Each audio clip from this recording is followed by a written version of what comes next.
Recientemente se han vuelto popular las imágenes del iceberg conspiranoico. Esta normalmente se utiliza con teorías conspirativas, en donde la punta del iceberg representa las teorías más famosas y las más suaves, pero que mientras vas bajando en el iceberg las teorías se vuelven más fuertes y son las menos conocidas hasta llegar hasta el fondo del iceberg. Muchas personas han aplicado este formato para diferentes medios de entretenimiento, Zelda, Sonic y más famosamente Mario 64. Hoy, basado en el tópico del que más hemos hablado en este canal, he decidido hacer el iceberg de las caricaturas.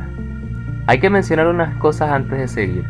Primero que todo, este iceberg no fue creado por mí, sino por la usuaria Frida Castaño, del grupo Animación Artesanal, así que un saludo para ella.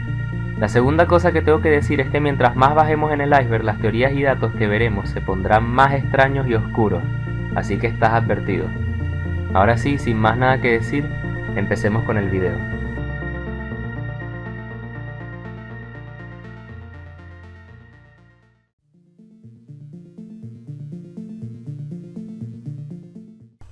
Los Simpson predicen el futuro, probablemente la teoría más famosa en el mundo de las caricaturas, más rebuscada y también la más fácil desmentible de todas las que veremos.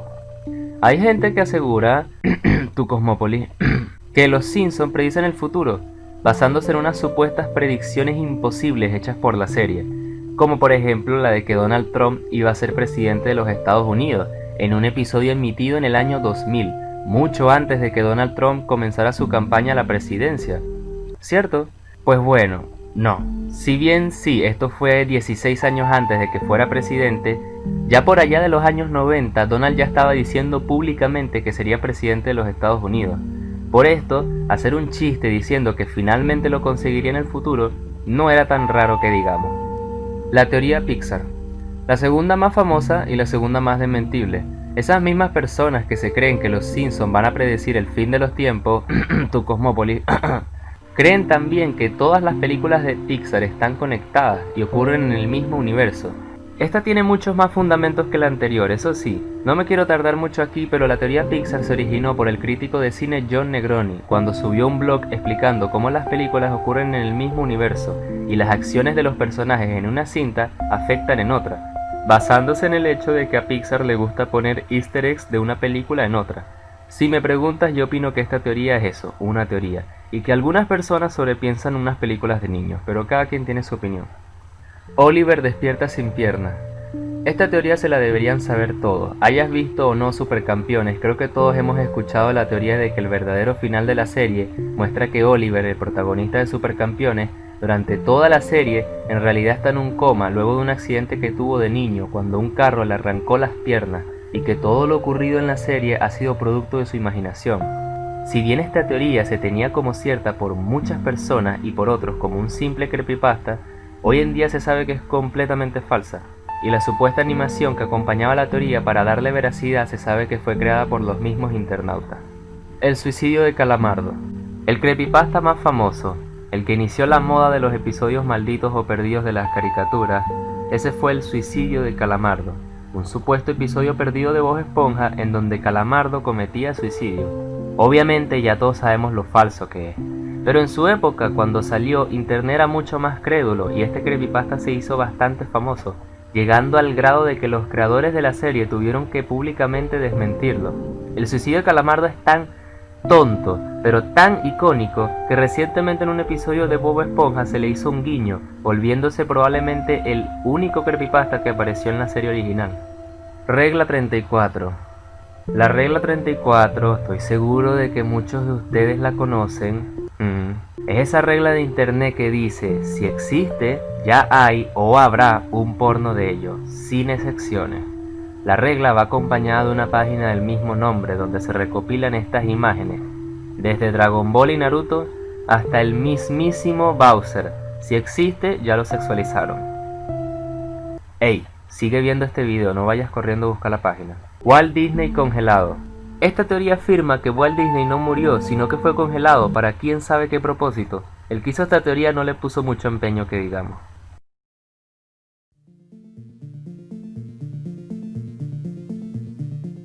La muerte de Bart Simpson.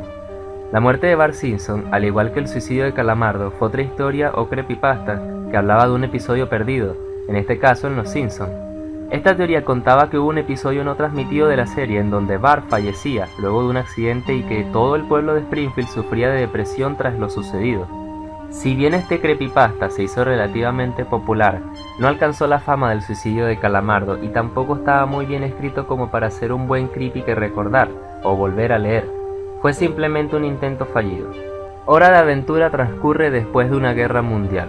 Ya aquí comenzamos a ver aquellas que no son teorías, sino realidades. Por allá de principios del 2010, Hora de Aventura no era más que otra caricatura de comedia mágica, donde cualquier cosa era posible y no se le daba muchas vueltas a la trama.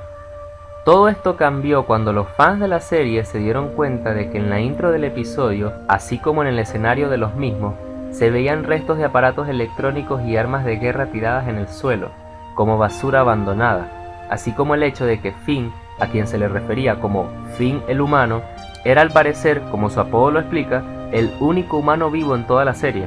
Por esto, algunos internautas, un saludo a Xboxer y el diario de Jonathan, comenzaron a formular la teoría de que la serie, muy feliz y mágica, en realidad tomaba escenario luego de una desastrosa guerra nuclear que dejó las cosas como las vemos y volvió mágico o radioactivo a todos sus habitantes. Si bien ahora esto ya todos lo saben y no se sobrepiensa mucho, déjenme decirles de primera mano, como alguien que estuvo ahí en internet cuando esto empezó, que ver esta teoría hacerse canon fue algo increíble. Pokémon causó epilepsia. Esto es algo de lo que yo ya he hablado en este canal. Como muchos saben, hubo un episodio de la primera temporada de Pokémon titulado Denosenshi Porygon, el cual contenía una escena que debido a la luz llamativa e intensa y la rapidez de cambio de color hizo que muchos niños sufrieran ataques de epilepsia fotosensitiva. Este episodio solo se transmitió una vez en Japón y desde entonces ha sido censurado mundialmente. Ese es un Nintendo. Rebecca Sugar dibujó Shotacon. Este va a agarrar a más de uno por sorpresa. Resulta que la creadora de El Gordo Mamón, Rebecca Sugar, antes de trabajar en la animación, fue la creadora de imágenes Shotacon, donde se podía ver a diferentes personajes de películas y series animadas como Ed, Edd y Eddy o Ratatouille teniendo relaciones sexuales. Yo siempre pensé que algo mal andaba con esta señora. Fate empezó como un eroge. Una de las series de videojuegos, estilo anime, más populares, se tenía pensado que en un inicio fuera un juego eroge, o sea, un juego pornográfico o un juego hentai. Esto ya que no se tenía mucha fe en el proyecto como un simple juego, así que querían utilizar el factor sexual para tener ventas aseguradas. Así como yo lo hice en 3 videos. El purgatorio de Ed, Edd y Eddy. Otra teoría que yo ya he mencionado aquí es la que cuenta de que todos los personajes de Ed, Edd y Eddy, los niños, en realidad están muertos y viven en un purgatorio. Esta teoría toma fuerza por el hecho de que no hay adultos en la serie y que los niños, por su personalidad y su estilo de ropa, parecen ser de épocas muy diferentes. Disney era un antisemita. Esto es simplemente un rumor, uno que probablemente tenga la misma veracidad que aquel que dice que Walt Disney está congelado. Hay personas que creen que Walt Disney era un antisemita, o sea, un nazi, y que odiaba a los judíos y era una persona altamente racista. Esto evidenciándose en aquellos cortos donde se burlaba de, por ejemplo, los negros, con estereotipos muy ofensivos. A ver, que haya sido racista, tenemos que recordar la época de la que estamos hablando. Principios del siglo XX en Estados Unidos. La mayoría de los blancos en esa época eran un poco racistas y le tenían recelo a la gente negra, eso no es sorpresa. Pero ahora, de lo de haber sido antisemita y odiar a los judíos, lo dudo mucho, ya que Disney en la época de la guerra creó varios cortos donde en realidad era de los nazis y de Hitler de quien se burlaban.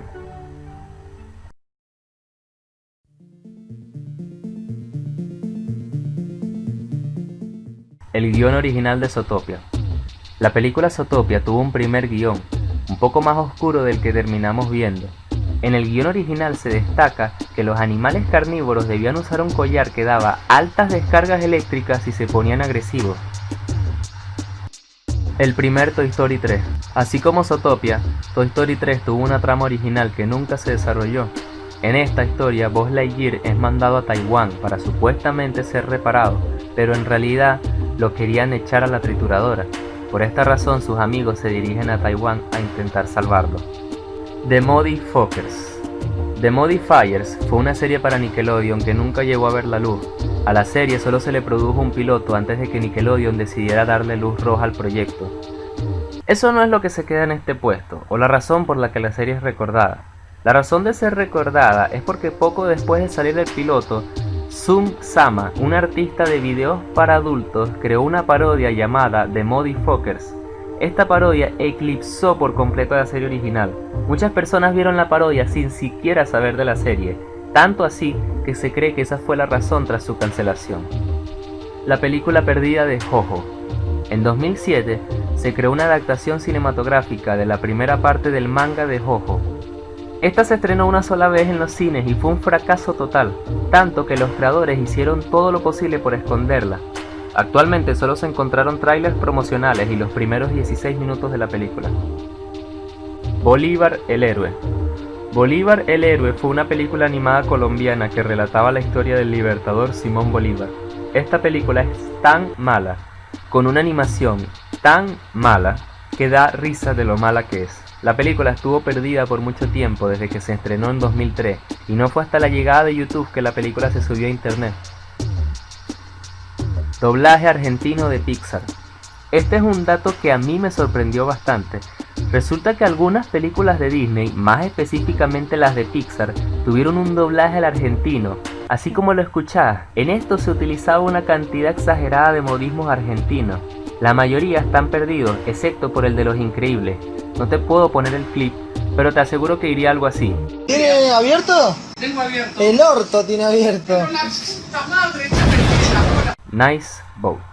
Este caso se refiere a que el 17 de septiembre de 2007 se esperaba que se subiera el episodio final del anime School Days, pero justamente el 16 de septiembre, o sea, un día antes, salió la noticia de que una niña de 16 años asesinó a su padre de 45 con un hacha en su casa en Kioto. Debido a esto, TV Kanagawa reemplazó el episodio con un video de media hora de un bote navegando por un río con música relajante de fondo. La razón de tomar esta decisión, más allá de la naturaleza cruda e impactante de la noticia, era que School Days trataba sobre dos jóvenes que compiten por el amor de un chico. Todo muy romántico, ¿cierto? Pues bien, en el final de la serie, una de las protagonistas finge estar embarazada para así quedarse con el chico. La otra sospecha de que esto es falso, así que en un acto de locura, toma un cuchillo y decapita al joven, guarda su cabeza y se la enseña a la otra chica, su rival, para luego asesinarla abriéndole el vientre para probar que todo era una mentira de ella. Ahora entiendes por qué no pudieron enseñar el episodio. Un día con Bob Esponja. Un día con Bob Esponja, la película, fue un documental no autorizado que iba a ser distribuido por Regal Films y MVD. Por mucho tiempo se creyó que esta película era falsa, hasta que en 2016 su creador confirmó que sí existió, pero que no se pudo terminar por falta de presupuesto, y lo único que queda de la película son su portada y 5 páginas del guión oficial. Midori, la niña de las camelias. Midori, la niña de las camelias, es una película anime de 1992. La película fue hecha enteramente por una sola persona, Hiroshi Harada. La película se recuerda por haber sido gore y tener un argumento muy depravado al punto del que el filme fue destruido e incautado por las autoridades de Japón, salvándose solo una copia editada de Hiroshi. A pesar de esto, la película nunca se volvió a proyectar, ni siquiera la versión censurada. Hoy en día solo queda una versión editada para DVD que dura 48 minutos.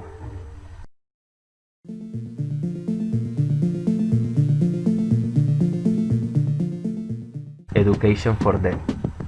Education for Dead, The Making of the Nazi, traducido al español como Educación para la muerte, la creación de un nazi, fue un corto animado producido por Disney durante la Segunda Guerra Mundial, el cual muestra la historia de cómo los niños en la Alemania nazi eran moldeados desde el día que nacían hasta que se convertían en adultos para ser soldados sin piedad. La idea de este corto era la de ser una propaganda anti-nazi durante la guerra. Sin embargo, Disney ha ocultado este corto de su historia y muy pocas veces es mencionado. Director de Dino Rey dirigió Boku no Pico. Así es, el creador de Dino Rey fue también el creador del anime Shotacon Boku no Pico. Por si no lo sabes, Boku no Pico es un anime que cuenta la historia de Pico, un niño que es seducido por un hombre mayor que lo confunde con una niña e inician una relación sexual. Sí, el mismo que hizo Dino Rey. Gumball inició como piloto para Adult Swim. Así es, el piloto del increíble mundo de Gumball inicialmente se transmitió en Adult Swim, una cadena conocida por transmitir series animadas para adultos como Rick y Morty o Padre de Familia.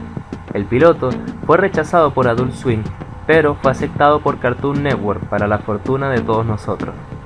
La portada original del Enquiridión. El Enquiridión fue el quinto episodio de la primera temporada de Hora de Aventura y uno de los más icónicos de la serie. Se dice que la portada original de este episodio iba a ser muy diferente a lo que acabamos viendo.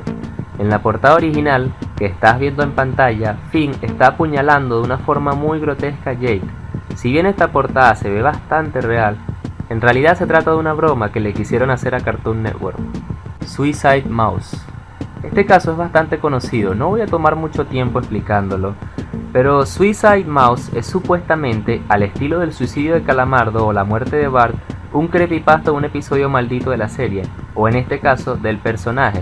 Si bien esta es claramente un creepypasta, o sea, es muy falso, su video es mucho mejor que el que hicieron para el suicidio de Calamardo, así que asumo que por esta razón lo pusieron en este nivel. Jake Goldman.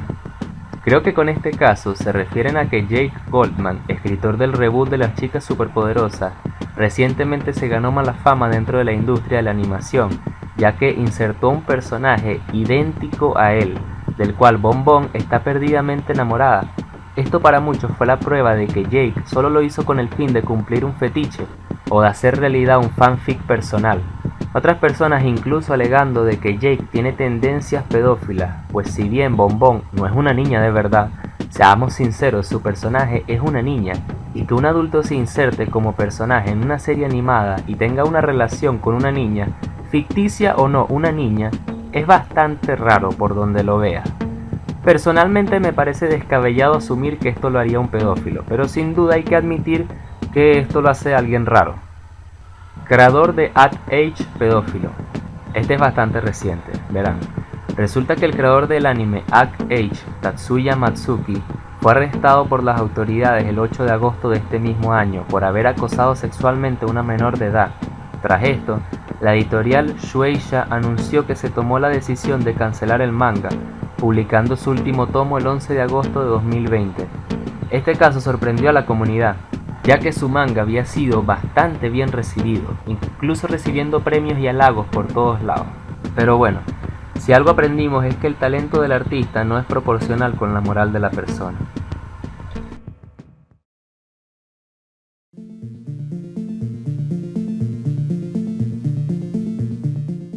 Comercial de los pitufos bombardeados. Aunque no lo creas, existe un comercial en donde la aldea de los pitufos era bombardeada, con el fin de recolectar fondos para los niños afectados por conflictos bélicos y crear conciencia en los adultos.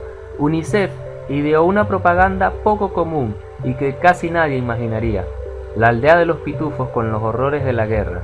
El comercial solo se iba a transmitir en horario nocturno para, supuestamente, evitar que los niños lo vieran.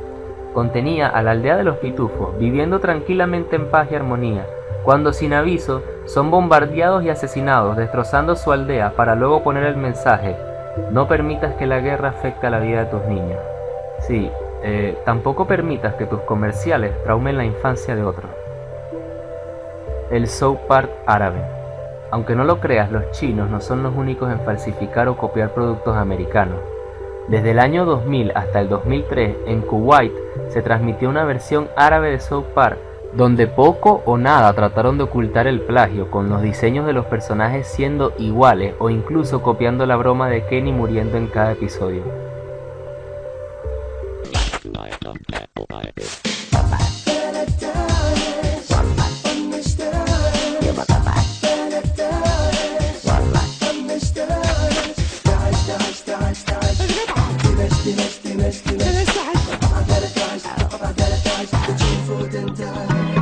Los Picapiedra por Seth MacFarlane. En el año 2011 se quería hacer una nueva serie de Los Picapiedra, pero para adultos.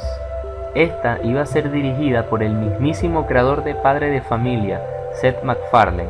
Un año después de haberse anunciado esto, la serie se canceló debido a la falta de tiempo que tenía Seth, quien en ese entonces trabajaba dirigiendo 4 series y una película.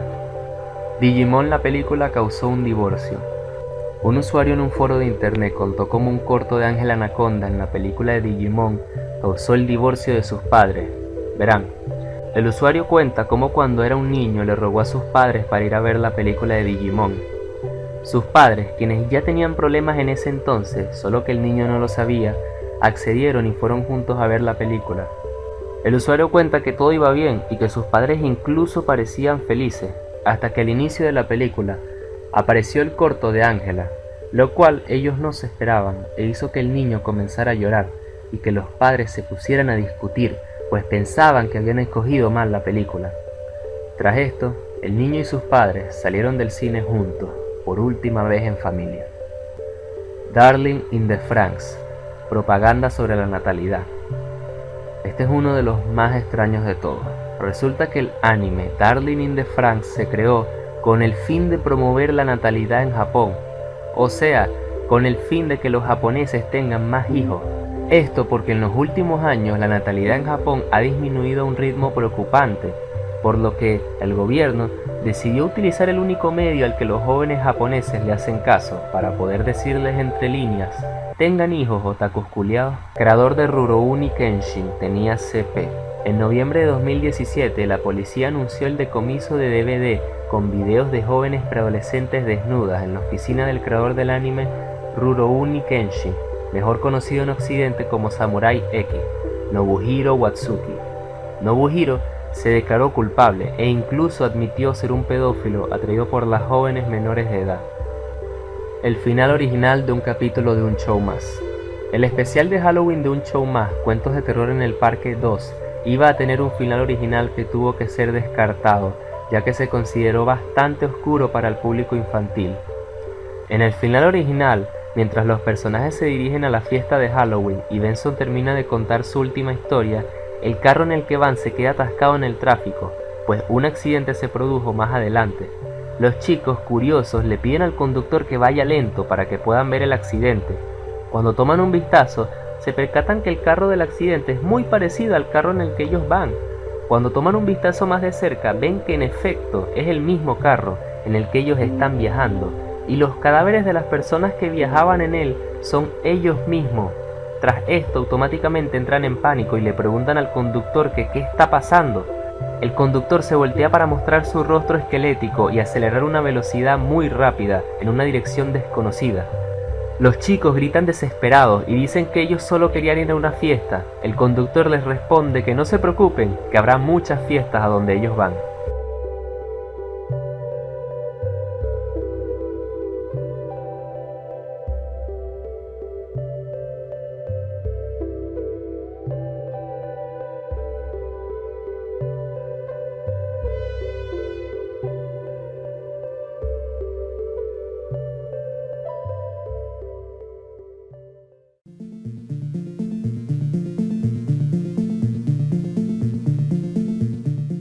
Marge Simpson sería un conejo.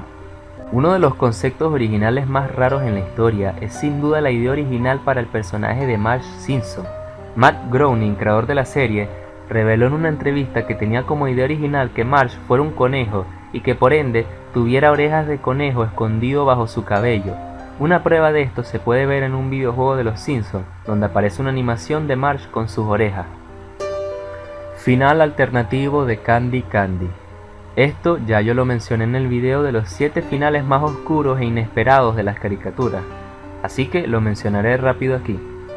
El final de Candy Candy destacó bastante por ser increíblemente triste y depresivo para una serie infantil, tanto así que los italianos, no contentos con este, decidieron tomarse la libertad de cambiarlo y crear un final alternativo donde Candy era feliz con Terry y todos vivían felices. La hermana del creador de Oreimo lo odia. La hermana de Tsukasa Fushimi, creador del anime Oreimo, ha declarado que odia a su hermano y que ha perdido todo contacto con él. Esto no es de mucha sorpresa cuando nos enteramos que el anime Oreimo trata sobre una relación incestuosa de dos hermanos. Manga X de Pokémon. Pokémon es un anime basado en una serie de videojuegos y no en un manga como es común en el anime. Debido al éxito rotundo del anime, decidieron crearle un manga adaptando las historias de la serie. Este manga no fue muy popular, pero se caracterizó principalmente por tener un contenido muy X, es decir, un contenido muy sexualizado. En este podíamos ver a personajes como Mystic con un diseño que nos haría pensar que esto no se trataba de una serie infantil. Doblaje hentai al latino. El anime hentai Darling es el primer y único hentai doblado al latino. Así es, para aquel entonces se quería ver si el público latinoamericano iba a estar interesado en este tipo de contenido, y por eso se hizo la prueba doblando este anime. El doblaje se hizo de forma secreta, cambiando los nombres de la empresa e incluso los actores utilizando un nombre falso. De estos actores la mayoría son desconocidos, el único que destaca del resto es Oscar Flores, mejor conocido como la voz del Rey Helado en Hora de Aventura y Uno en Los Chicos del Barrio. ¡Modo de hipererección activado! El propósito de Gigante de Hierro. La película El Gigante de Hierro está basada en el libro del mismo nombre escrito por Ted Hughes. Este escribió el libro para poder distraer y explicarle a sus hijos de la muerte de su madre, la cual se suicidó asfixiándose con gas. El final de Usagi Drop. El anime Usagi Drop cuenta la historia de un hombre de 30 años que se entera que su abuelo fallecido tuvo una hija ilegítima, por lo que éste decide cuidar y adoptar de ella. En el transcurso de la historia vemos cómo aprende a ser un buen padre y a cuidar de su nueva hija. ¡Qué lindo!, ¿verdad? Pues en el final del manga, después de unos años, la niña crece y se vuelve una joven adulta, y el joven, ahora un adulto mayor, comienza a tener una relación amorosa con quien era su hija adoptiva. Trabajadores de un anime pidiendo auxilio en los créditos. En los últimos años, debido a la demanda del anime, los productores han decidido sobreexplotar a los animadores, haciéndolos trabajar incluso 11 horas diarias, con solo 3 días libres al mes. Estas condiciones han resultado en la cantidad de muchos animes decayendo en comparación con años anteriores. Uno de los casos más notorios fue el caso del anime My Sister, My Writer, el cual recibió muchas críticas en su momento por tener una calidad de animación cuestionable. Por esto, los animadores decidieron pedir auxilio o más bien disculparse con sus fans por la baja calidad. En los créditos apareció un nombre que, para todos los que saben japonés, era un nombre falso: Shohiki Komata. Traducido al español sería "en verdad la estamos pasando muy mal", lo cual fue interpretado por la comunidad como un llamado de auxilio o al menos unas disculpas por la pobre calidad de la serie.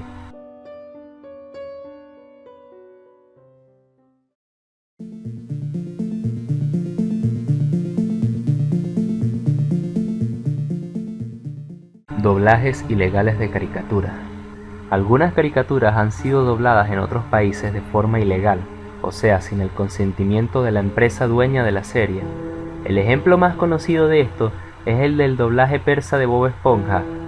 Al ser un doblaje ilegal no tenía las canciones o músicas de fondo original, por lo que estos se inventaron la suya. Final original de Pokémon. Takeshi Shudo fue el escritor principal durante las 3 primeras temporadas del anime de Pokémon, y el guionista de las 3 primeras películas. Si bien muchos de los episodios que supervisó estaban llenos de mensajes sobre los lazos de amistad, aparentemente él tenía un final oscuro en mente para la franquicia. Al parecer, Shudo quería terminar la serie con Ash, Satoshi en el anime japonés, como un hombre mayor y revelar que sus aventuras de Pokémon eran simplemente un producto de su imaginación. Algo así como la creepypasta de Supercampeones, pero hecha realidad. Causa del incendio de Kyoto Animation. El edificio de Kyoto Animation, uno de los estudios de anime más importantes e íconos en la industria, sufrió un incendio el 18 de julio de 2019 que dejó a 36 personas muertas y varias heridas. El incendio no fue un accidente, fue un ataque provocado por Shinji Aoba, quien entró por la puerta principal, bloqueó las salidas de emergencia y vertió gasolina dentro de las oficinas, así como también roció el líquido en algunos de los empleados y lo prendió en fuego con un encendedor, generando una explosión. La razón de sus actos es que este alegaba que el estudio le había robado o plagiado una de sus novelas, a pesar de no tener ninguna prueba, no haber trabajado para el estudio ni haber estado nunca relacionado con ellos de ninguna forma. Animación de Mickey Mouse teniendo sexo. Así es, tus oídos no están fallando, es como lo escuchaste. Hay un rumor que dice que existe un corto animado de Mickey y Minnie teniendo relaciones sexuales. Según este rumor, los compañeros de Walt Disney decidieron crear el corto y mostrarlo en la fiesta de cumpleaños de Walt como una broma regalo para él, quien al ver el corto se enojó tanto que pidió que lo borraran y eliminaran de la faz de la tierra. Incesto en Digimon. Esto ya se está volviendo común en el anime, pero cuando muchos de nosotros vimos la serie, difícilmente notamos la tensión que existía entre Tai y Kari, quienes se definían como hermanos. Todo ocurre en el episodio 21, cuando el equipo a cargo del anime decidió incluir un triángulo amoroso que se complementaba con Coromon. Hasora Mamudo, uno de los directores del anime, declaró en una entrevista que pensaba la dinámica de estos personajes como si Tai y Kari fueran un matrimonio y Coromon un invasor. Esto se rompe cuando el protagonista regresa con el Digimon al mundo real. Muerte del creador de Shin-Chan.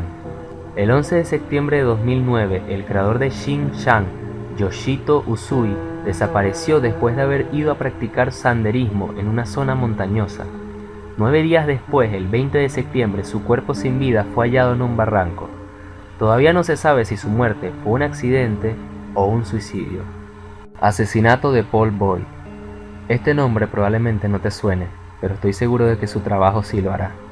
Paul Boyd fue un animador canadiense, el cual fue animador de la serie con más tiempo en el aire en Cartoon Network, Ed, Edd y Eddy.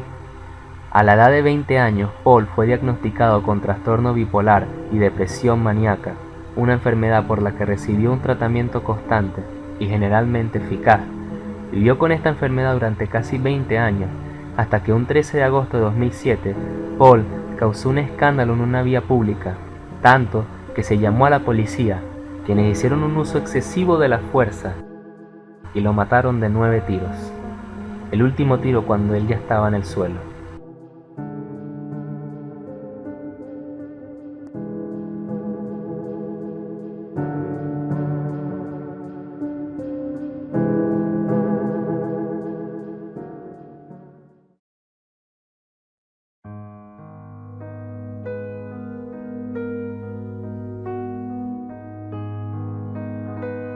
El Apóstol. El Apóstol fue una película de animación muda de Argentina, dirigida por Quirino Cristiani. La película no solo fue la primera película animada de Latinoamérica, sino que fue la primera película animada del mundo, estrenada el 9 de noviembre de 1917.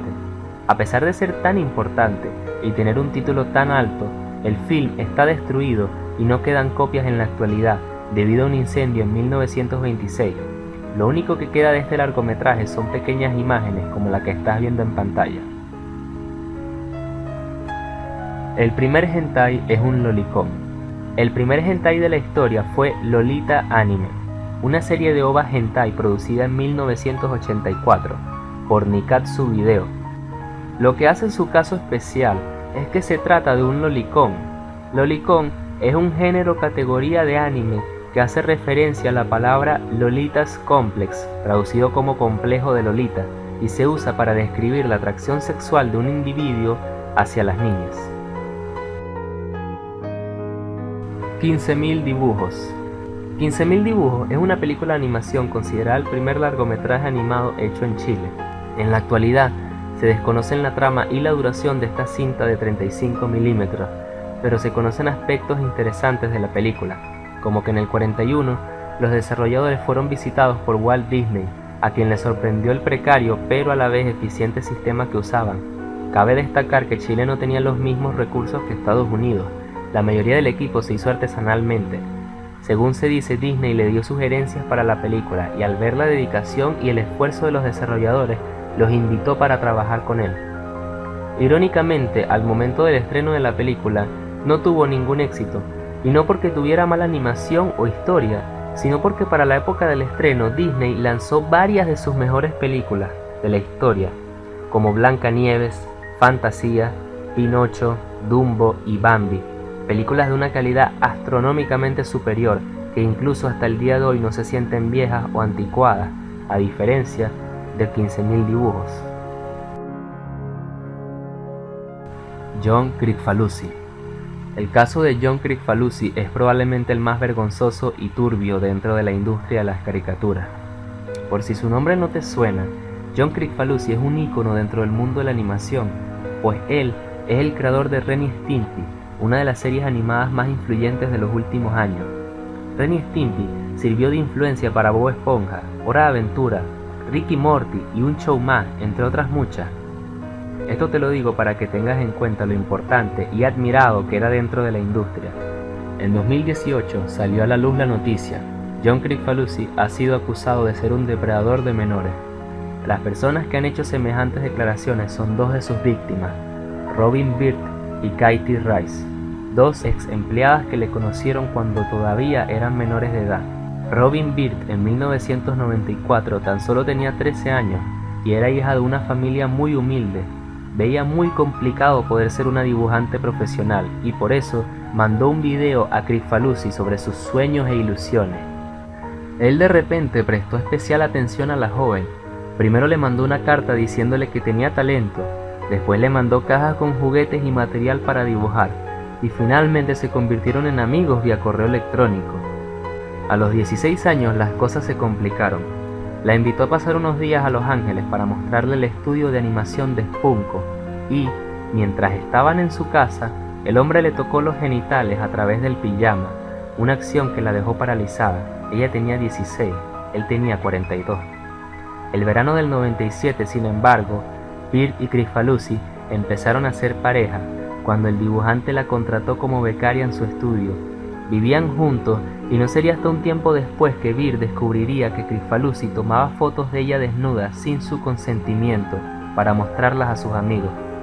También acabó entendiendo que el comportamiento de Kricfalusi con menores de edad no era normal, que aquella diferencia de edad no era romántica como él solía argumentar, sino que era perturbadora y que había sido víctima de un depredador sexual cuando solamente tenía 13 años. Entre las historias de Bird y Rice hay unas cuantas coincidencias. Rice también recibió visitas de Kricfalusi cuando apenas tenía 15 y fue víctima del acoso sexual cuando durante una conversación telefónica el dibujante se masturbó por teléfono mientras le pedía que le dijera cosas eróticas. Uno de los casos más vergonzosos en la industria, un gran animador que nos enseñó otra vez que el talento del artista no es comparable con la moral de la persona. Go for a Punch. En un foro en 4chan, un usuario anónimo crea un post preguntando si alguien ha visto cierto anime.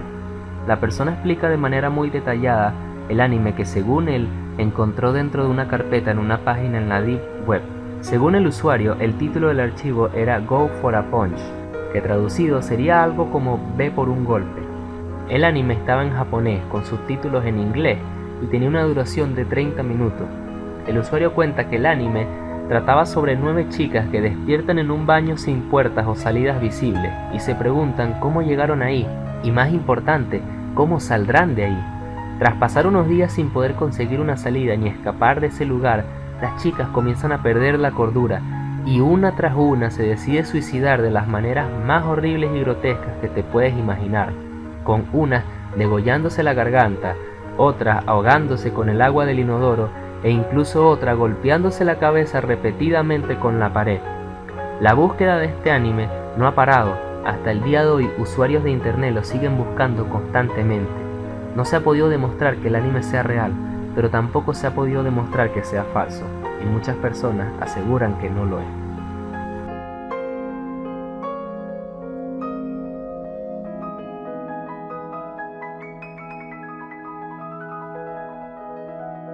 La fama puede ser uno de los factores más añorados por los artistas. Sin embargo, también puede convertirse en la causante de macabros crímenes. Ese fue el caso de Judith Barsi. Nacida en 1978 en Los Ángeles, Estados Unidos, la pequeña fue descubierta por un cazatalentos en una pista de patinaje. Desde ese entonces, Judith comenzó a incursionar en el mundo de la publicidad en diversos anuncios y posteriormente en el doblaje de películas animadas, como En búsqueda del Valle Encantado. Además, por su baja estatura, interpretaba papeles de niñas de 7 años, considerando que ella tenía 10. Tiempo después, obtuvo roles en cintas como Tiburón: La Venganza y varias series de televisión entre las que destacan Remington Steele, Punky Brewster y Vacaciones en el Mar. Sin embargo, a pesar del éxito de su incipiente carrera, la niña vivió un infierno provocado por su padre, Joseph Barcy, quien bebía alcohol en exceso y maltrataba físicamente a su familia. La fama que alcanzó Judith volvió más paranoico, celoso y controlador al patriarca de los Barcy, esto ya que la pequeña se había convertido en el principal sustento económico de la familia. Las agresiones físicas y psicológicas de su padre incidieron en la personalidad de la niña, quien durante una audición para la película Todos los perros van al cielo sufrió una crisis nerviosa. Tras este episodio, su madre la llevó a un psicólogo infantil, donde la diagnosticaron con claros signos de abuso, por lo que decidieron ir a denunciar la situación. Esto hubiera sido el alivio y la salvación para la niña, pero la madre, justo al último momento, decidió retirar la denuncia y no continuar con los trámites legales que probablemente hubieran salvado a la pequeña. Cuando Judy se preparaba para irse a las Bahamas para filmar Tiburón, su padre sacó un cuchillo y la amenazó diciéndole: "Si decides no volver, te cortaré la garganta". 2 meses después, la actriz regresó a casa. Fue en ese entonces cuando se desató una tragedia. El miércoles 27 de julio de 1988, el padre concretó las amenazas que había estado haciendo durante al menos 5 años. Aquella noche, tomó un revólver y mientras su hija estaba durmiendo en su cuarto, la asesinó con un disparo en la cabeza, para luego hacer lo mismo con su esposa. Tras ambos asesinatos, el hombre se encerró en casa durante 2 días con ambos cadáveres, a los cuales finalmente les prendió fuego, para luego ir a su garaje y suicidarse de un tiro en la cabeza.